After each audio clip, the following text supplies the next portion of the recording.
İstemli motorum. Eyda tanışır. Benim ismim Sümbüke. Eşimin nişik. Benim milletim Tatar. Özümnün tuğan dilimini bek yaratam.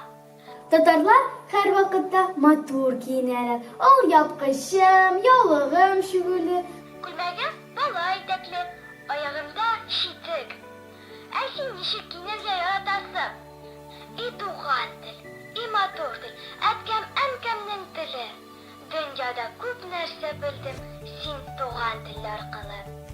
Bas kazeme bir sen basmasan min basam. Senin baskan izlerine min de giderip basam. Senin baskan izlerine min de giderip basam. Идея создавать мусульманских кукол мне пришла довольно спонтанно 4 года назад.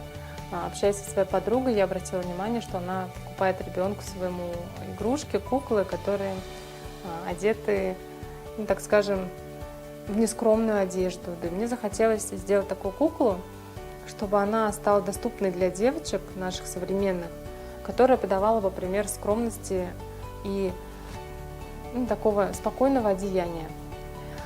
Вообще вопрос сохранения татарского языка для нас всегда актуален. Я сама плохо знаю татарский язык.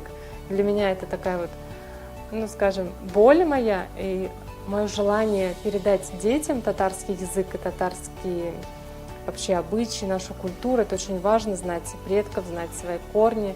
И вот, видимо, все вот это вкупе именно привело меня к созданию татарской куклы. Мне захотелось сделать татарскую куклу, которая разговаривала бы на татарском языке.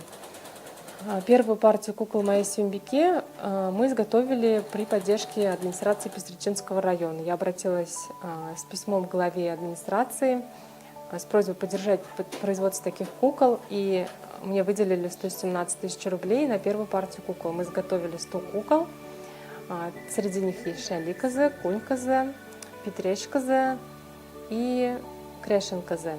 То есть они в соответствующих нарядах, которые свойственны именно этому району. И в мечтах, в планах сделать так, чтобы эти куклы разговаривали на соответствующих диалектах. То есть у каждого района они даже по-своему приветствуют, у них свой говор, свои прибаутки, шутки, вот чтобы кукла могла воспроизвести именно говор определенного района, где проживают татары. Вообще кукла, которую мы производим, мы шьем наряды вручную. У нас длительный процесс звукозаписи, подбора фраз, подбора вообще всего контента, который записывается на куклу. Процесс довольно дорогостоящий, и не каждая семья может позволить себе купить в настоящее время такую куклу, потому что ручная работа, себестоимость, штучный товар очень делает дороже производство такой куклы. Я обратилась к Рустаму Нургалиевичу Миниханову с письмом поддержать производство кукол, таким образом снизив себестоимость для того, чтобы каждая девочка максимально в каждой семье смогла бы пользоваться и играть такой куклой. На личном приеме Рустам Нургалиевич оценил положительно нашу куклу, ему очень понравилась наша задумка, идея. Он также выразил пожелание, чтобы куклы были с разным контентом, максимально разнообразить, чтобы кукла какая-то, например, была более литературная, например, какие-то рассказывала о персонажах литературных, о сказках. Вторая кукла более академическая, например, счет, алфавит татарский, какие-то.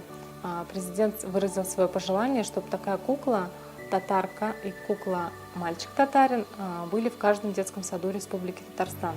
Вот мои краткосрочные цели – это вот по максимуму сделать достойные куклы татарки, которые вот будут разбиты по районам, по диалектам. Вот как только я это покрою, по Волжье, Татарстан покрою, иншаллах, следующая долгосрочная моя цель – это моя мечта – это своя фабрика игрушек. Я хочу сделать пластиковые игрушки, начиная от ведерок для игры в песочнице с татарским орнаментом, формочки для лепки в песочнице тоже, пусть это татарский тюльпан будет, заканчивая какими-то интерактивными играми. Все это было на татарском языке, именно с татарской культурой, чтобы связано было.